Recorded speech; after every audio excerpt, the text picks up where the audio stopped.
Salut à tous, on se retrouve pour l'épisode 2703 du Zap Image. On commence en ce dimanche 3 décembre avec des anniversaires. Donc voici les joueurs qui fêtent leur anniversaire aujourd'hui. Par exemple Marcus Edwards, donc c'est un joueur anglais qui évolue du côté du Sporting Portugal.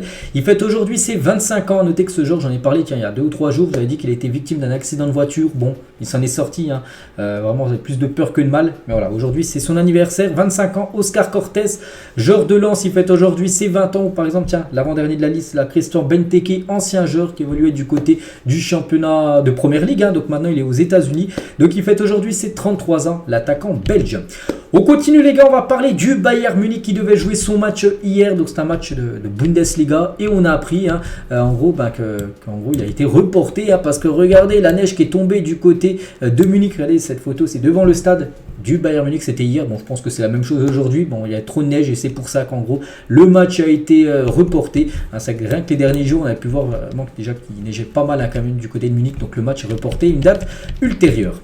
On continue, tiens, toujours en Allemagne. Peut-être des matchs seront également reportés, j'en sais rien, mais voici le programme du jour en ce dimanche du côté de la Bundesliga. Mayence-Fribourg, il y aura un Leverkusen contre Dortmund. N'oubliez pas que Leverkusen, c'est seulement un nul et c'est que des victoires, aucune défaite depuis le début de la saison en 4 mois. C'est exceptionnel ce qu'ils réalisent. Ils reçoivent à Dortmund, ça sera un gros test pour Leverkusen. Et il y aura Augsbourg contre Francfort du côté de la Première Ligue. Donc voici le programme du jour. Chelsea contre Brighton, Liverpool contre Fulham, Manchester City, c'est la grosse affiche à 17h30, reçoit l'équipe de Tottenham. Du côté de la Liga, donc voici le gros programme du jour en ce dimanche. Donc par exemple, il y a FC Séville contre Villarreal, le Betis sera défier l'équipe de Almeria et ce soir, la grosse affiche, le Barça contre l'Atlético Madrid.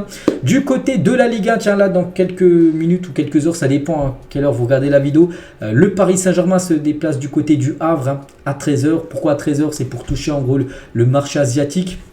Mais pas quand il est 13h en France, et il est 21h en Corée. On sait qu'il y a un Coréen qui joue du côté du PSG, Kang In-lee, qui est énormément suivi là-bas en Corée du Sud. C'est pour ça certainement que le PSG joue à 13h aujourd'hui. Donc Brest-Clermont, Monaco-Montpellier, Toulouse-Lorient, Lille-Metz et Marseille-Rennes. Ça sera la dernière affiche à 20h45 dimanche soir. Du côté de la Serie A, il y a aussi des belles affiches, surtout une ce soir également à 20h45. Naples reçoit l'Inter Milan. L'AS Roma ira défier l'équipe de Sassuolo. La Fiorentina reçoit Salernitana cet après-midi. Et du côté de rediviser le championnat néerlandais. Donc il y a une belle affiche entre le Feyenoord Rotterdam et le PSV. Le PSV cette saison c'est 14 matchs, c'est 14 victoires du côté du championnat. Ils ont tout gagné, même pas nul. Et là je compte le Feyenoord à Rotterdam. Feyenoord Rotterdam, c'est un gros test pour le PSV concernant l'Ajax qui s'est incliné contre l'OM, on sait en milieu de semaine là, se déplace du côté de Nijmegen, voilà pour un match de championnat aujourd'hui. On continue les gars, toujours en ce 3 décembre, mais là on revient 16 ans jour pour jour en arrière et un certain Ricardo Caca remportait le Ballon d'Or 2007. Il avait fini devant Ronaldo, 2e et Messi, 3e. Ça a été le dernier Ballon d'Or remporté avant la suprématie bien sûr de Ronaldo et Messi qui ont remporté quasiment les 10 prochains. Ça avait été Modric qui avait cassé cette série en 2018, sinon ça avait été soit Ronaldo, soit Messi qui remportait les Ballons d'Or. Donc le dernier avant que Ronaldo et Messi les remportent, c'était tout simplement Kaka. Mais on peut voir que Ronaldo et Messi étaient déjà très bien classés lors de l'année 2007. L'entretien fatidique entre Fabio Grosso et ses employeurs s'est très très mal passé quand il a appris en gros qu'il a été viré. Ça s'est pas super bien passé. Des fois ça se passe bien, des fois un entraîneur comprend. Lui a pas du tout compris et ça. Il y avait des cris, regardez, l'ambiance était tendue et certains joueurs lyonnais surpris ont entendu des cris lors de l'échange entre Fabio Grosso, entre John Textor quand il lui a dit en gros que t'es viré tout simplement après les mauvais résultats de l'OL. Et Will Steele, c'était une rumeur, dément les rumeurs l'envoyant à Lyon. Donc lui c'est le coach de Reims. Il a dit oui c'est arrivé jusqu'à moi, j'en ai souri, j'en ai rigolé l'autre jour. Ce qui est bizarre c'est que mon nom est cité à chaque fois qu'un entraîneur est viré. Est-ce que ça flatte l'ego? Il a dit c'est pas mal, mais je me prends pas la tête. Je l'ai dit, je suis resté au stade de Reims pour une raison et le stade de Reims c'est très très bien pour moi, enfin pour l'instant. On verra ce qui arrive par la suite, mais ce n'est pas l'heure du jour. Lyon, je n'ai pas du tout été contacté. Bon, voilà ce qu'il a pu dire tout simplement. Il a entendu la rumeur, mais il n'a pas été vraiment officiellement contacté, mais il a entendu cette rumeur que Lyon était intéressé par lui. Mais il a dit pour l'instant, il se plaît bien à Reims. Et c'est vrai que quand on voit ce qu'il fait quand même cette saison, et encore la saison dernière à Reims, on peut peut-être penser qu'il pourrait peut-être viser peut-être un club un peu plus huppé, même si Reims, les gars, c'est une belle équipe. Je pense qu'il pourrait peut-être viser un peu plus haut. Will Steele, un supporter du FC Rouen a mis le club à vendre sur le bon coin pour 1 euro symbolique. Donc pour actualiser le club. Hein. Donc le club normand vient de perdre 5 points en national à cause de sa mauvaise gestion financière. Donc voilà, bon après Rouen les gars qui est quand même une équipe promue qui montait de National 2 en National 1, ils réalisent un gros début de saison. Ils sont toujours dans les premières places malgré 5 points en moins au classement qu'ils ont pris. Là ils ont été pénalisés il y a quelques jours. Mais bon voilà ce qui a pu mettre simplement ce supporter de Rouen sur le bon coin. On va parler de Kylian Mbappé et selon Sky Sport, Liverpool aurait décidé de ne pas se positionner sur Kylian Mbappé hier. N'oubliez pas qu'hier samedi, j'en ai parlé de Mbappé, que le Real Madrid allait tenter dans le premier trimestre 2024 de passer à l'attaque concernant Mbappé. Donc il y a toujours eu cette équipe aussi de Liverpool qui a toujours été intéressée d'après Sky Sport, qui est un site britannique. En gros, Liverpool jette l'éponge concernant Mbappé. Donc Mbappé, en gros, vraiment, c'est soit il reste à Paris, soit il va au Real. La saison prochaine, voilà, ça devrait se jouer entre ces deux clubs-là pour son futur. Antonio Pintus a récemment visité le siège de la NASA, donc le préparateur physique du Real Madrid, donc c'est personne italienne. Donc le préparateur physique du Real a été invité à Houston pour partager des informations, connaître ses méthodes et les appliquer avec les astronautes, parce qu'on sait que c'est quelqu'un de très dur lors des pré-saisons à chaque fois du côté de Madrid. C'est très dur pour que les joueurs soient prêts dès la première journée de Liga. Puis on peut voir à chaque fois que ça apporte ses fruits, parce que le Real fait à chaque fois des gros débuts de saison. Regardez la preuve encore cette saison. Donc il a été quand même invité du côté de la NASA pour montrer tout simplement ses méthodes d'entraînement qui seront dites après aux astronautes. New Balance veut devenir le nouvel équipementier du FC Barcelone. Donc des tensions existent entre Nike et le Barça. Le club blaugrana, qui est lié avec l'équipementier américain jusqu'en 2028, estime que son contrat actuel est inférieur au prix du marché. Donc après, Nike donne quand même plus de 155 millions d'euros au Barça chaque année pour les sponsoriser, être sur le maillot du Barça. Mais le FC Barcelone pense que en gros c'est trop peu, que le prix du marché maintenant c'est encore plus haut. Et c'est pour ça qu'en gros des tensions existent. Donc c'est pourquoi le Barça veut renégocier tout simplement ce prix des 150 millions. Donc eux ils veulent plus, alors que Nike ne veut pas augmenter plus. C'est pour ça qu'il y a peut-être des rumeurs que Nike et le Barça pourraient peut-être se finir. Et outre New Balance qui est intéressé, Puma aurait aussi manifesté son intérêt pourquoi pas devenir le nouveau sponsor du FC Barcelone. On va parler d'une marque, cette fois-ci Adidas. C'est vrai qu'Adidas, on va pas parler parce qu'ils ne sont pas intéressés pour sponsoriser le Barça. Ils sponsorisent déjà le Real Madrid. Par exemple, la Juventus, là, le polo que je porte. Mais là, on va parler d'une paire de crampons. Les nouvelles Predator 30, lancées pour le 30e anniversaire de la paire de crampons. Voilà, les Predator, qui sont une paire de crampons mythiques, que beaucoup de footballeurs ont porté. Donc voilà, cette paire de crampons là qui va sortir, je pense qu'elle est sortie, ou elle va sortir très prochainement par rapport aux 30 ans du début, on va dire, de la première Predator. On continue, on va parler de Sébastien Haller. Donc une question: préférez-vous rester en club en janvier ou jouer la Coupe d'Afrique des Nations? Il a dit: cette question montre tout le manque de respect que vous avez pour l'Afrique. Imposerez-vous cette question à un joueur européen avant un euro? Bien sûr que je vais aller disputer la CAN.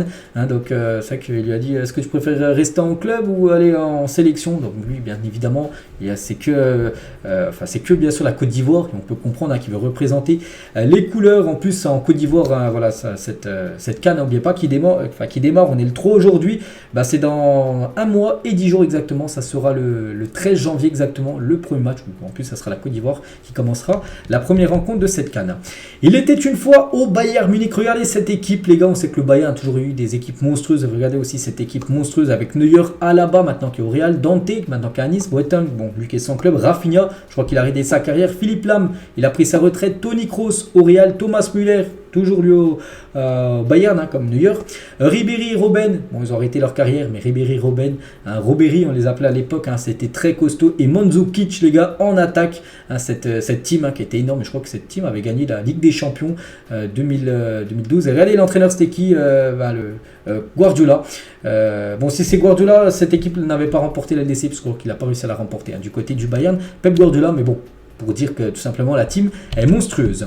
Félicitations à Frankie de Jong et sa compagne Mickey qui viennent de devenir parents. On a appris la naissance de son fils, c'était le 21 octobre, novembre, 21 novembre dernier, parce que là je regardais on est début décembre, mais bon, voilà, ils ont mis leur première photo tout simplement des deux avec leur fils, donc on les félicite. Alors que Brest et Clermont s'affrontent aujourd'hui à 15h, donc les deux coachs seront suspendus, les deux ont pris des rouges lors des derniers matchs, ils ne seront pas sur le banc, donc voilà, un peu improbable. Voilà, concernant concernant cette rencontre.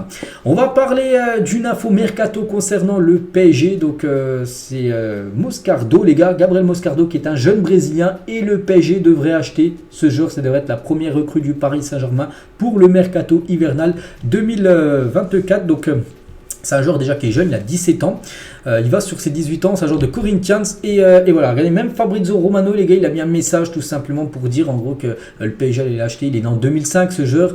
Donc voilà, c'est un milieu de terrain et il devrait devenir un nouveau joueur du Paris Saint-Germain. Donc on parle d'une somme aux alentours des 25 millions d'euros. Donc le PSG propose 22.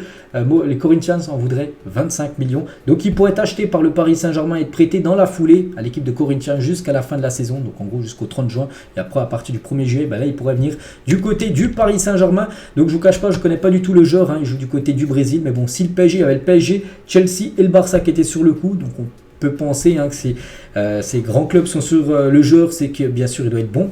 Donc il est né à Taubaté, il est formé et évolué au Corinthians au poste de milieu défensif. Il compte une quinzaine de matchs avec les professionnels ainsi qu'une sélection avec l'U23 du Brésil. Voilà, donc ce joueur devrait être un futur joueur du Paris Saint-Germain.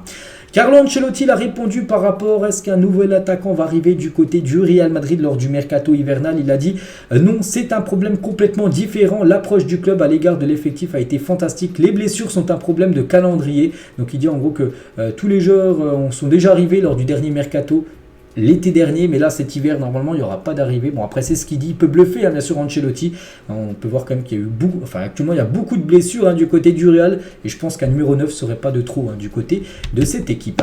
Un lot de 6 maillots portés par Léo Messi lors de la Coupe du Monde 2022 mise en vente aux enchères atteint déjà les 4,8 millions d'euros. Les enchères se sont ouvertes hier et pourraient encore grimper jusqu'à leur clôture mi-décembre. La maison de vente Sotheby's estime le prix du lot à plus de 9 millions d'euros. Actuellement on est à la moitié, on va dire 4,8. Il pourra ainsi dépasser le maillot porté par Michael Jordan lors des finales NBA 98 vendu 9,3 millions d'euros, record pour une enchère de sport. En gros, les 6 maillots portés par Léo Messi sont en vente et voilà, ça pourrait rapporter beaucoup de sous. Donc, regardez, c'est les 6 maillots-là qu'il a portés, par exemple, contre l'Arabie Saoudite, contre les Pays-Bas, contre le Mexique, contre la Croatie, contre l'équipe de France. Ce maillot de la finale, à chaque fois, il donnait son maillot, puis du coup, il pourrait, ils vont être vendus et ça pourrait dépasser peut-être même les 10 millions d'euros. Donc, voilà, bien sûr, ce serait... bon, après, l'argent, je crois pas que ça ira pour Messi, ça sera après peut-être pour des œuvres caritatives. Voilà pourquoi bien sûr Messi a mis en vente tous ces maillots portés lors du dernier mondial. Et toujours avec Léo Messi, donc il y a pas mal de choses, des trucs qui s'inspirent de Léo Messi, comme des semelles de chaussures, les gars, regardez à l'image de Messi avec une couleur orange, une Miami, et celle bleu blanc, couleur de l'Argentine, ou même des chaussures version Léo Messi avec le numéro 10, les 3 étoiles bien sûr de la Coupe du Monde. Donc voilà, tous les maillots aussi portés par Léo Messi en carrière, il y a celui de PSG tout en bas, il y a celui de l'Inter Miami, celui de l'Argentine ou par exemple celui du FC Barcelone, et des crampons de Léo Messi qui porte là, qui va peut-être porter lors des prochains matchs avec sur ces 3 étoiles de la Coupe du Monde. Gagné Adidas, le numéro 10, c'est la petite tête de chèvre pour dire en gros le GOAT. Donc voilà, sublime paire de crampons sponsorisés bien sûr par Adidas.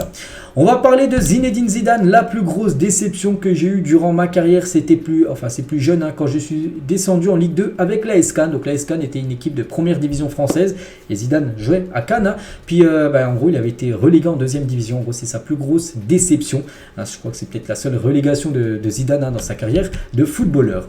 Avant de te faire anesthésier, t'es là et tu te dis vas-y, je vais pas dormir, impossible, je dors. Au bout de 4 secondes t'es cuit. Donc Ismaël Benasser évoque le moment de l'anesthésie avant son opération au genou, parce qu'en gros il y a eu un documentaire par rapport au rétablissement de Ismaël Benasser, le joueur algérien de l'équipe de l'AC Milan. Puis avant de se faire endormir, avant son opération, il voulait pas, il s'est dit je restais éveillé, j'ai pas réussi à m'endormir. Voilà, quand tu te fais anesthésier, au bout de 3-4 secondes, c'est fini bien sûr, tu t'endors. Quand Andy Carroll évoque ses coéquipiers français qui l'ont plus marqué dans sa carrière, Andy Carroll, n'oubliez pas que c'est un ancien joueur de Newcastle et même de West Ham, maintenant il évolue du côté de Amiens en Ligue 2. Il a dit déjà, Payet était un joueur fantastique à West Ham, il pouvait faire tout ce qu'il voulait avec la balle, il pouvait renverser le jeu, il pouvait se retourner, passer tous les joueurs adverses et marquer, quel que soit le geste qu'il voulait faire, il pouvait le faire. Donc, déjà le beau message par rapport à Payet et par rapport à Hatem Ben Arfa également, hein, j'ai discuté avec certains de mes coéquipiers, ici des Français avec qui j'ai joué durant ma carrière, et les noms de Payet et aussi Hatem Ben Arfa me sont tout de suite venus. Hein. Donc Hatem était lui aussi capable de faire basculer un match sur un geste. C'est le talent énorme hein, qu'avait à l'époque Hatem Ben Arfa. Bon, peut-être il l'a encore, mais on sait qu'actuellement, il a toujours pas officiellement annoncé prendre sa retraite, mais actuellement il joue à un autre sport où il est très bon. À ce qui paraît, c'est le paddle. Vous savez, le paddle un peu comme le tennis. Il joue beaucoup à ça, tous les jours il joue à ce sport-là, mais officiellement il n'a pas encore annoncé sa retraite de footballeur. Hatem Ben Arfa. Et pour revenir les gars sur Payet, tiens là, ça dépend à quelle heure vous regardez la vidéo, mais si vous regardez tout à l'heure Téléfoot, les gars, il y aura un documentaire sur Payet, hein, quand on est amoureux et que la séparation est brutale, ça fait mal. Voilà pourquoi les larmes ont coulé. Donc là, il parle bien sûr de la rupture avec l'Olympique de Marseille. Donc là, il y aura une petite séquence hein, sur Payet hein, lors de l'émission Téléfoot là, à 11h sur TF1. Didier Deschamps qui explique pourquoi il ne fait pas travailler ses joueurs au tir au but à l'entraînement. Donc à l'entraînement, il n'y a personne à part vous. Vous n'arrivez jamais à recréer les conditions d'un match. Ainsi, c'est une finale. Le côté émotionnel, le public, le positionnement des tireurs, rien ne peut être préparé. Puis entre ce que vous pouvez prévoir et ce qu'il se passe, comme la dernière séance contre l'Argentine où tous les joueurs tireurs prévus n'étaient plus sur le terrain. Donc voilà ce que peut dire Deschamps. C'est pour ça qu'en gros, il fait jamais des entraînements de tir au but avec les Bleus quand il y a des rassemblements de l'équipe de France. On va parler de Abramovich, l'ancien propriétaire de Chelsea. Maintenant on sait que c'est Todd Boehly. Hein. Donc les 2,7 milliards générés hein, lors de la vente de Chelsea pour être détournés vers Israël plutôt que vers l'Ukraine où Roman Abramovich avait promis d'aider les victimes de la guerre avec la Russie. Des proches du dossier auraient indiqué que c'est Israël qui a fait ces propositions sans que le milliardaire russe ne soit mis au courant. Pour rappel, cet argent est gelé sur un compte au Royaume-Uni et toujours inutilisable. Hein. Le Royaume-Uni et l'Union européenne ont refusé cette option et insistent hein, pour que les fonds soient mis à disposition des victimes de la guerre en Ukraine comme il l'avait promis. Il avait dit qu'il vendait voilà, tout simplement Chelsea pour donner une partie de la somme aux victimes de la guerre en Ukraine. Et du coup, pour l'instant, il n'y a rien eu encore. Hein. Donc, pour info, n'oubliez pas que l'ancien propriétaire de Chelsea, donc lui, les gars, Abramovich, hein, a été naturalisé israélien en 2018. Donc, voilà, c'est peut-être Israël qui pourrait recevoir cette énorme somme de plus de 2,7 milliards d'euros qu'il avait récolté en vendant tout simplement l'équipe de Chelsea. On va parler des 6 joueurs nommés pour être élus meilleurs joueurs du dernier mois en Première Ligue. Donc on a le choix entre Doku, Gordon, Kaminski, Tavernier, Sterling et Harry Maguire, le défenseur de Manchester United, et parmi les 6 prétendants pour remporter ce prix. Je vois bien Jérémy Doku, il était énorme lors du dernier mois, le mois de novembre, je vois bien remporter ce prix, là on le connaîtra là très prochainement. 7 des 20 clubs de Première Ligue ont vu un de leurs joueurs ou dirigeants être sous le coup d'une enquête pour des infractions sexuelles depuis 2020. 2 joueurs et un dirigeant continueraient d'exercer leurs fonctions à ce jour alors que certaines enquêtes sont toujours en cours. Voilà ce qui se passe également du côté de la Première Ligue. Des nouvelles d'Aurel Di Maria, joueur argentin de l'équipe du Benfica, donc fin de saison, c'est la fin de contrat pour lui et il devrait retourner, c'est sûr, hein, du côté de Rosario Central. On peut voir c'est son premier club. Regardez tous les clubs qu'il a fait. Il a fait Rosario Central, ensuite Benfica. Là, il est revenu à Benfica cette saison et il pourrait finir Rosario Central, le premier club où il a commencé en gros sa carrière de footballeur. Donc voilà, normalement il signera dès le 1er juillet 2024, hein, dès le lendemain en gros de la fin de son contrat avec le Benfica. Kylian raconte sa faute sur Saka à l'Euro 2020. Souvenez-vous les gars, quand il avait tiré par le col Bukayo Saka lors de la finale entre l'Italie et l'Angleterre, où l'Italie s'était imposée au tir au but. La première chose que je dois faire est de l'arrêter. C'est quelque chose qui pour moi est normal. Un carton jaune vaut mieux que de concéder une action. Avec les nouvelles règles envisagées par l'IFAB, ça aurait été bien sûr 10 minutes d'exclusion pour le défenseur italien. Il a dit ce n'était pas certainement beau à regarder, mais c'est quelque chose que j'ai appris dans ma carrière. Il faut être efficace et pas beau. C'est pour ça en gros qu'il avait tiré Bukayo Saka qui faisait une contre-attaque et du coup il avait pris un jaune. N'oubliez pas que là, peut-être un nouveau carton pourrait voir le jour, le carton blanc, j'ai dit quand même un peu dans le foot amateur où c'est 10 minutes dehors, donc là en gros ça aurait été carton blanc parce que c'est de l'anti-jeu, donc ça sera utilisé dans 2 contextes bien spécifiques. Tout d'abord si tu t'embrouilles avec l'arbitre peut te mettre un carton blanc, voilà, tu vas 10 minutes dehors, et si tu fais une faute pour anéantir une contre-attaque adverse, donc là on pense celle-là, là il aurait pris également un carton blanc, hein, si le carton blanc aurait été mis en place pendant cette finale. Mais pour vous dire les gars que ça, les gars, l'IFAB, ceux qui font les lois du football, envisagent d'introduire ce carton blanc très prochainement. On va parler de Julien Cazard, a été menacé au téléphone par Cyril Hanouna car il aurait refusé de travailler avec lui. Donc c'était le complément d'enquête, c'était je crois jeudi soir. Il y avait un article sur Julien Cazard, qui est quelqu'un qui suit énormément le foot, tout ça. Il a dit: le gars m'insulte avec une voix de mec de cité du 9-3, une imitation, le Tony Montana du pauvre, hein, ce qui me dit des insultes trash, hein, des menaces du style, hein, je vais te défoncer, t'es où, je sais où t'habites, t'as cru que je rigolais, tu sais pas qui on est nous. Voilà, c'était Cyril Hanouna qui a dit ça par rapport à Julien Cazard, hein, ce qu'on a pu apprendre tout simplement dans le complément d'enquête. Vous reconnaissez ce jeune fan du PSG, bon je pense, hein, vous voyez qui c'est bien sûr, pour ceux qui ne savent pas, c'est bien sûr le jeune Warren Zaïre-Emery, pépite, hein. Et regardez cette génération qui est le plus gros crack U18 français, c'est que en France il y a toujours un énorme vivier de joueurs, hein. Chaque génération, chaque année, que ce soit 2005, 2006, 2004, même avant les gars, chaque fois il y a des cracks. Regardez par exemple ces générations là des 2005 ou même des 2006, que des pépites, hein. Zaïre-Emery 2006 c'est le plus jeune, Croupier aussi, hein, 2006, on peut voir Guillaume Resté, on peut voir aussi Lenny Yoro, Désiré Doué ou même Matistel, hein, le plus gros crack j'en sais rien, Zaïre-Emery, hein, on part sur le jeune parisien. On va parler d'une autre pépite, donc lui il n'est pas français, il est plutôt allemand, c'est Florian Wirtz, hein, lui qui est jeune également, hein. Il attire tous les plus grands clubs européens, donc le Bayer Leverkusen est convaincu qu'il ne partira au plus tard à l'été 2025. Pour l'été 2024 ils veulent encore le conserver, hein, surtout qu'il est très important pour l'équipe de Xabi Alonso.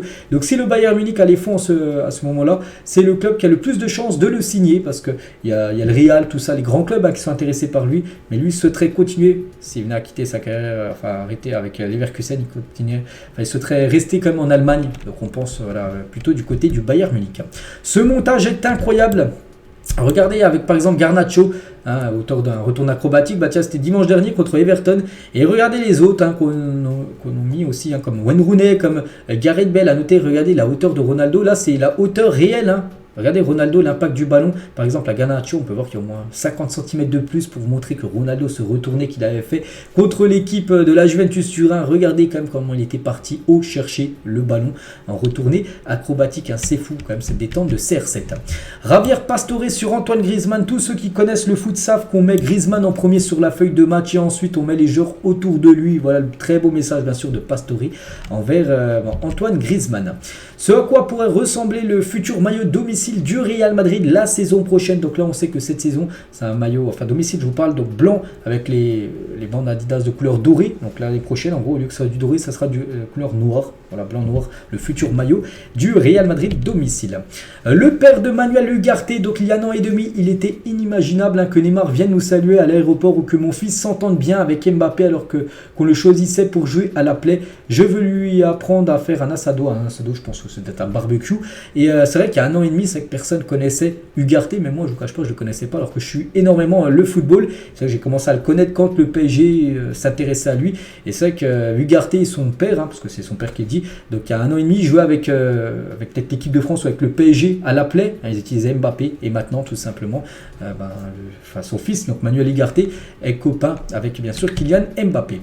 On a tendance à l'oublier à cause de sa situation actuelle à Manchester, mais Sancho à Dortmund c'était complètement fou. Un petit rappel les gars de ces stats, donc en 2018-2019 13 buts et 20 passes D, l'année d'après 20 buts, 20 passes D, et la saison 2020-2021 16 buts et 20 passes D. À chaque fois c'est du 20 passes D, chaque saison c'est exceptionnel, en plus des buts à rajouter. Donc c'est dommage, hein, parce qu'après il a rejoint Manchester, puis on sait que là actuellement c'est très délicat. Mais bon, la bonne nouvelle peut-être pour lui c'est que là dans un mois, on sera le 3 janvier, et peut-être il devrait quitter normalement Manchester. On annonce beaucoup du côté de la Juventus Turin.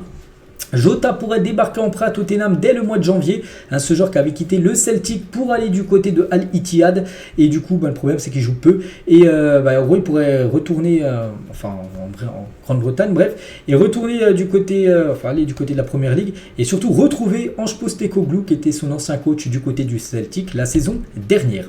Neymar a reçu Jair Bolsonaro, ancien président d'extrême droite du Brésil, dans son manoir. À l'international brésilien a l'habitude de fièrement soutenir publiquement l'homme politique, hein, et on peut voir Neymar, regardez surtout ça, son genou gauche, hein, on peut voir strapper tout ça, parce qu'on sait qu'il a été opéré avec succès, donc maintenant rétablissement pour Neymar, on devrait le revoir. Bon, lui je pense qu'il a pour objectif bien sûr de jouer la Copa América, je pense que ça sera trop juste, on le verra début de saison prochaine. Le Real Madrid aurait pour objectif de prolonger Ancelotti de 2 saisons supplémentaires d'ici la fin de l'année 2023, donc d'ici à peu près 28 jours, hein, vu qu'on sera le 31 dans 28 jours. Bon, voilà, le Real aimerait avoir une réponse tout simplement d'Ancelotti s'il souhaite rester ou quitter en gros le club du Real. N'oubliez pas qu'il est en fin de contrat, en fin de saison. Âgé de 4 ans, Ronnie Foden, donc c'est le fils de Phil Foden, hein, a signé un contrat avec une agence de mannequins à seulement 4 ans. Donc avec ses presque 4 millions d'abonnés déjà sur Instagram à seulement 4 ans, il pourrait empocher plus de 10 000 euros pour chaque post sponsorisé.